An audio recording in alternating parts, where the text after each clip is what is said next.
अस्सलाम वालेकुम, आप देख रहे हैं व्यूज मैटर। मैं हूं मुर्तज़ा डार। नाजरीन, आपने वो मुहावरा तो सुना होगा कि बुरे हालात में ही आपको अपनों का पता लगता है या आपको गैरों की पहचान हो जाती है और आप बुरे हालात में ही दोस्त बनाते हैं, और जो वैसे आपके दोस्त बने फिरते हैं उनकी आप पहचान कर लेते हैं और क्लियर हो जाता है आपको कि कौन आपका दोस्त नहीं है। बहरहाल, आज की जो स्टोरी है उसका ताल्लुक ईरान से है, और आज की स्टोरी में पाकिस्तान के लिए ईरान का मॉडल सामने रख के बहुत सारे एग्जाम्पल्स, बहुत सारे शवाहिद और बहुत सारे लेसन्स हैं अगर पाकिस्तानी इसको अपनी मर्ज़ी और मंशा के मुताबिक लेना चाहे। मेरा पाकिस्तान से मतलब पाकिस्तान की हुकूमत, पाकिस्तान के पॉलिसी मेकर्स हैं। आज की स्टोरी में मैं आपको ये बताने जा रहा हूँ कि ईरान ने दुनिया भर के अंदर रीसेंट पास्ट के अंदर जिस किस्म की पाबंदियों का सामना किया, जिस किस्म की कदगनें उसके ऊपर लगी और जिस किस्म के मुश्किल हालात से ईरान गुजरा, आज जिन्होंने उस पर ये हालात लगाए थे, पैदा किए थे उसके लिए, वही उसके साथ ताल्लुकात अच्छे बनाने, उसका ख्याल करने और उसके साथ दोस्ती बढ़ाने की कोशिश क्यों कर रहे हैं। ईरान ने ऐसा क्या किया कि ये सारे जो उसके कभी दुश्मन थे आज दोस्त बने, लाइन में खड़े हैं और वो चाह रहे हैं कि इसके साथ दोस्ती जल्द से जल्द कर ली जाए। ईरान ने इन मुश्किलात को कैसे बर्दाश्त किया, ईरान इस सारे प्रोसेस में कौन कौन सी फाइंडिंग्स करता आया, और इस सारे मामले के अंदर ईरान ने अपनी गलतियां कहां पर पिन पॉइंट की। आलमी दुनिया ईरान से क्या चाहती हैं, स्टोरी का बाकायदा आगाज़ करते हैं।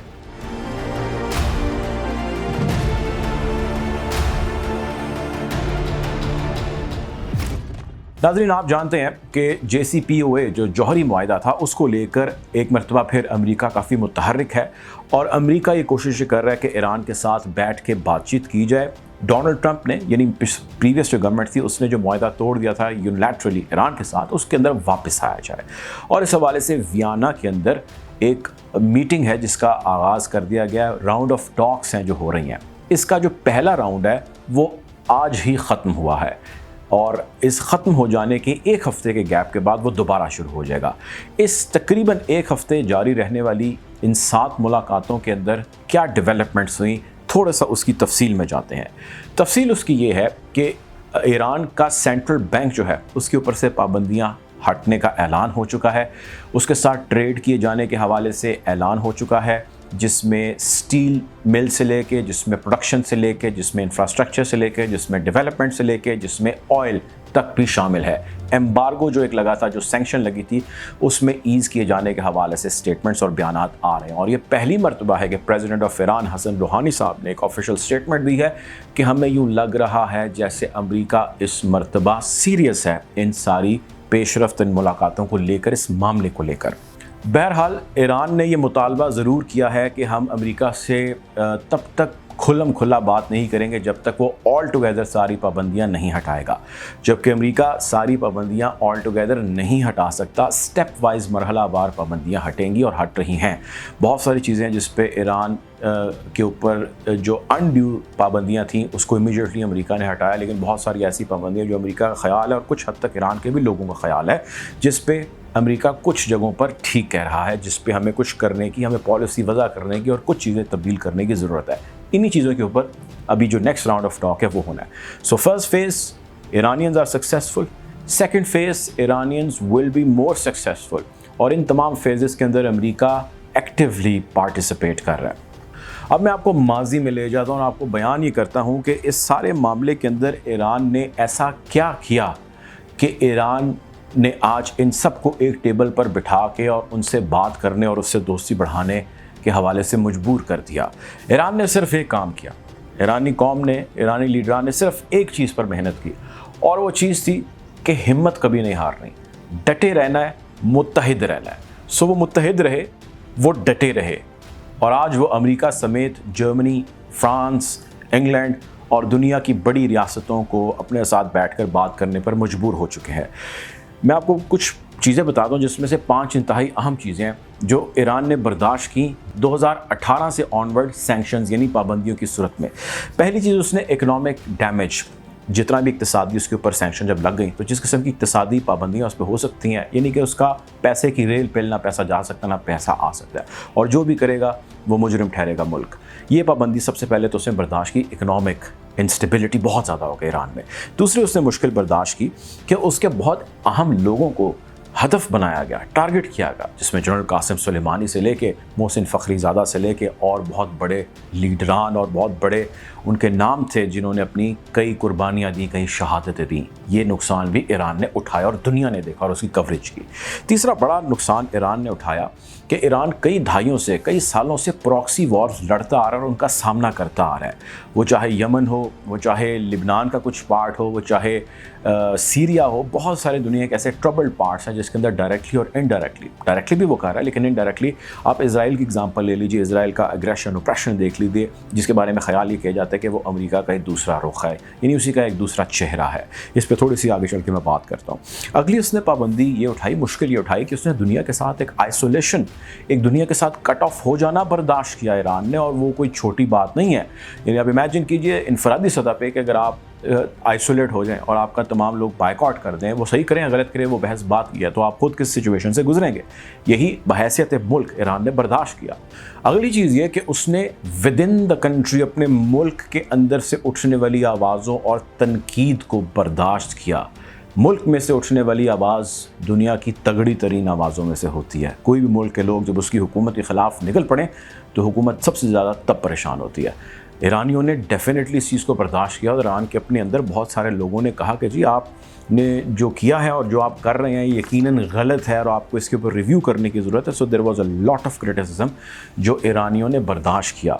ये 5 बड़ी और अहम चीज़ें मैंने आपसे शेयर की जो बर्दाश्त की ईरानियों ने बहैसियत कौम, उसके लीडरान ने, उसके हुक्मरानों ने। दूसरा, ईरान ने सबक ये लिया कि उसने अपनी गलतियों को सुधारा। ईरान ने रियलाइज़ किया कि हम दुनिया भर के अंदर ताल्लुकात और अपने मुल्क के अंदर जो हमारे मामलात थे उनमें कहाँ कहाँ गलत थे।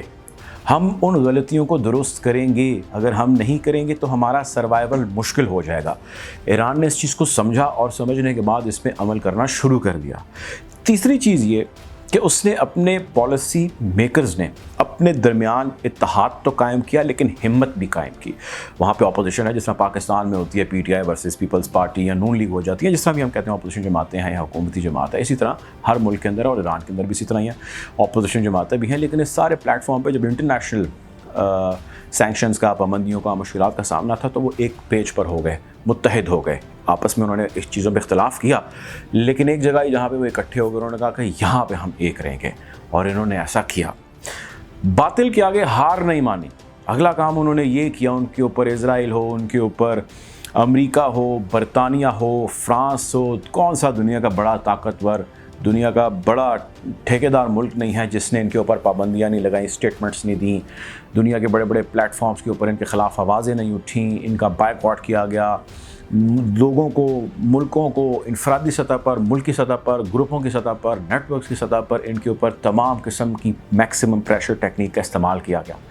और ये वो सारी चीज़ थी जिसके आगे ईरान ने सरेंडर कहीं पे भी नहीं किया। अगर किसी के पास इस हवाले से कोई चीज़ हो तो वो ज़रूर शेयर करे। एक और अहम चीज़ ये, ईरानियों ने एक पोजीशन ले ली और उस पोजीशन पे डट गए, और उस पोजीशन पे वो एक लंबे अरसे से डटे हुए हैं। हमारे पास, हमारे मुल्क के अंदर बहुत सारी चीज़ें जो सारे सिनेरियो में कहीं ना कहीं हम अपने आप को रिलेट कर सकते हैं, बहैसियत कौम, बहैसियत पाकिस्तान, और हमारे पॉलिसी मेकर्स के ऊपर ईरान का मॉडल काफ़ी हद तक इंस्पिरेशनल रोल प्ले कर सकता है। हमारे प्राइम मिनिस्टर रियासत मदीना की बात करते हैं, ज़ाहिर है उसका कोई सानी नहीं है, लेकिन मौजूदा दौर के अंदर ईरान की एग्ज़ाम्पल एक ऐसी एग्ज़ाम्पल है जो कई जगहों पर पाकिस्तान के लिए लेसन है। हमारे लिए लेसन है कि हमने दोस्त और दुश्मन की पहचान कैसे कर लिया। हमारे लिए लेसन ये कि हमने एक धड़े के अंदर कैसे रहना और फिर उस पर कायम हमने कैसे रहना है। हमने कभी बाजी पलट के इधर नहीं मार देनी, कभी उधर नहीं मार देनी, ना हम इधर के रहेंगे ना उधर के रहेंगे। और ये हमारे साथ कई सालों से होता आया। कभी एक कैंप में जाते हैं, वहाँ से मार खाते, फिर दूसरे में चले जाते हैं, दूसरे से खाते हैं, फिर तीसरे में चले जाते हैं। Stay at one position and stay firm, ये पॉलिसी रही ईरान की। बातिल के आगे हार नहीं मानी, डटे रहे, खड़े रहे, सरेंडर नहीं किया। जो पोजीशन ले ली हम उस पर कायम और उसी पे ही रहेंगे। गलतियों को सुधारा। आप इमेजिन कीजिए कि हम जो गलती करते हैं हम सुधारने के बजाय वो दोबारा करते हैं, اور پھر کچھ وقت گزرتا ہے پھر ہم دوبارہ کرتے ہیں. تو پاکستان میں ایسے مسئلے بہت سارے ہیں. بہرحال بات ہم ایران کی کر رہے تھے اور ایران سے بہت سارے ممالک نے ڈیفینیٹلی بہت ساری چیزیں سیکھی ہیں, کیونکہ جب بھی کوئی مشکل سے گزرتا ہے, مشکل حالات سے گزرتا ہے, تو وہ بہت کچھ چیزیں سیکھتا ہے اور بہت ساری چیزیں سکھاتا ہے, اور سیکھنے اور سمجھنے والوں کے لیے اشارے کنارے بہت سارے موجود ہوتے ہیں. اب پوری دنیا ایران کے ساتھ بیٹھ کے بات کرنے کو کیوں تیار ہے؟ اس کی 3 بڑی وجہ ہیں, اور پوری دنیا سے مراد میری یہ ہے کہ اس وقت دنیا کا جو ٹھیکیدار بنا ہوا ہے امریکہ اس لیے چاہتا ہے. سب سے پہلے تو امریکہ کو جو ہے نا ایک ڈر, وہ یہ ہے کہ ایران ایک جوہری قوت ہے, اور اس کی جوہری قوت کا اس نے کبھی فارمل اناؤنس نہیں کیا. رائٹ ٹائم پہ وہ ضرور اناؤنس کرے گا, اور جب بھی وہ اناؤنس کرے گا تب دنیا کے اندر بہت جو نقشے ہیں دنیا کے وہ چینج ہونے کے, اور دنیا کے بہت سارے حالات جو ہیں وہ چینج ہونے کے خطرات لاحق ہو جائیں گے. سو ایک ملک جو آپ کے ساتھ کئی عرصے سے ایک مسئلے میں چلتا آ رہا ہے, یہ بہتر ہے کہ آپ اس سے دشمنی مزید نہ بڑھائیں, آپ اس کے ساتھ دوستی رکھ لیں. آپ کا بھی فائدہ ہوگا, اس ملک کا اور ان کے لوگوں کا بھی فائدہ ہوگا. سو اینیمیز بنانا نا سمجھی ہوگی, بے وقوفی ہوگی. دوسرا ڈر امریکہ اور ویسٹرن پاورز کو یہ ہے کہ ایرانیوں کا اس ساری سینکشنز اور ان سارے معاملات کے اندر دنیا کے بڑے بڑے جو ممالک ہیں, جو اسٹرانگ ممالک ہیں سمیت امریکہ کے, انہوں نے پورا بدلہ لیا. وہ سمیت عرب ریاستیں ہوں, خصوصاً سعودی عربیہ, امریکہ اور سعودی عربیہ ہو, اسرائیل ہو, یورپی یونین ہو, ان تمام نے میکسیمم پریشر کے اندر امریکہ کی ہاں میں ہاں ملا کے ایران کے ساتھ وہ سلوک کیا ہے کہ اب ان کو ڈر ہے کہ یہ ہم سے بدلہ لے گا, اور اس بدلے کا وہ اعلان کر چکا ہے. مثال کے طور پہ جنرل قاسم سلیمانی کی شہادت, و مثال کے طور پہ محسن فخری زادہ صاحب کی شہادت, و مثال کے طور پہ ایرانین پروفیسرز کی شہادت, و مثال کے طور پہ ایرانین ڈپلومیٹس کا پکڑا جانا اور ان کے اوپر اگریشن اپریشن ہو, یا ان کے ساتھ مختلف دنیا کے ایئرپورٹس کے اوپر بدسلوکی ہو, وہ چاہے سعودی عربیہ میں آپ حج کی غرض سے جائیں یا عمرے کی غرض سے جائیں. خیر, اس کے اوپر ایک تاریخ بنی پڑی ہے. تیسری چیز یہ کہ اس سارے معاملے کے اندر ایران نے بہت سارے دوست ڈھونڈے, اور ابھی بھی وہ ڈھونڈ رہا ہے. چائنا, پاکستان, عراق اور رشیا, یہ تمام ممالک, یا چلے ان میں سے کہہ لیجیے کہ 2-3 تو بڑے بڑے ممالک ہیں جس میں رشیا اور چائنا ہے, ان کی امریکہ سے نہ بنی ہے اور نہ بنے گی. اور خصوصاً اس مرتبہ جو بائیڈن کا نشانہ جو ہے نا وہ چائنا ہے. اس نے ساری جتنی بھی دنیا ہے جس میں بھی اس کے مسئلے مسائل چل رہے ہیں, اس نے سب جگہ معاملات سمیٹنے شروع کر دیے ہیں. وہ افغانستان ہو, وہ عراق ہو, وہ سیریا ہو, وہ یمن ہو, وہ دنیا کا کوئی بھی اور ٹربلڈ افریقن کنٹری ہو, اس نے ہر جگہ سے وائنڈ اپ اور ایگزٹ کرنا شروع کر دیا گیا. جس سب جگہ امن رہے گا.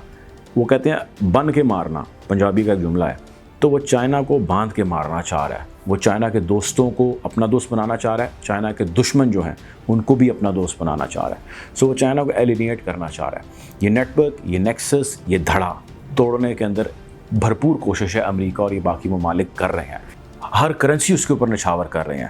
اور آپ نے یہ بھی دیکھا ہوگا, اس حوالے سے بھی ہم نے ویڈیو کی جس میں ایران اور سعودی عرب کے تعلقات بہتری کے حوالے سے آپ اندازہ کیجیے کہ میٹنگز ہو رہی ہیں اور بات چیت ہو رہی ہیں. وہی سعودی عرب جو صفحہ ہستی سے مٹانے کا ایرانیوں کو ارادہ رکھتا تھا کسی دور میں اور ریسنٹ دور میں بھی. بہرحال معاملات آپ کے سامنے ہیں, ہم آپ کو اس حوالے سے مزید اپڈیٹ رکھتے رہیں گے, اور آپ کو یہ بھی بتاتے رہیں گے کہ دنیا کا نقشہ کس طرح بدل رہا ہے, اور آنے والے وقت میں ایران کس طرح مرکز نگاہ اور خبر کی زینت ہوگا.